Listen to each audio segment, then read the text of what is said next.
RP Santiago as of August 9, 2026.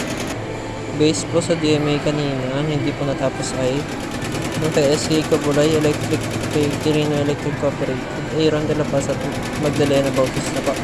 Waiting for item pa lang po. Tapos yung iba naman po is ongoing lineup for Embro po.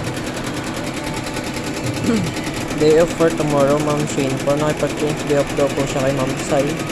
Wala naman pong naiwan na pending. Pending area po namin, maayos na. May mga pending label na rin po. May kiosk tag na rin po. Parcel for pickup po na nabawas, wala po. Waiting for item pa lang po kasi yung iba. Then, yung iba for pickup po. Star Visual po, Gift Ideas. Premium Dry Fit po.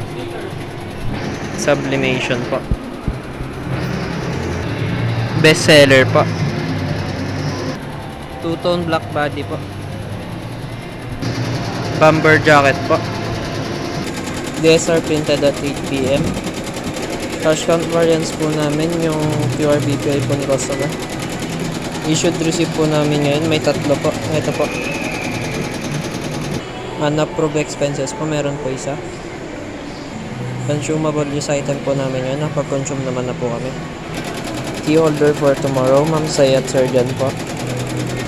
Inquiry for today po sa Gmail po. As of now, wala po. Sa page naman po, as of now, may isa po. Sa Viber naman po, as of now, wala po. Sa Messenger naman po, may isa po. Ongoing transaction pa lang po. Garbage disposal po, nakapag-dispose naman na po kami.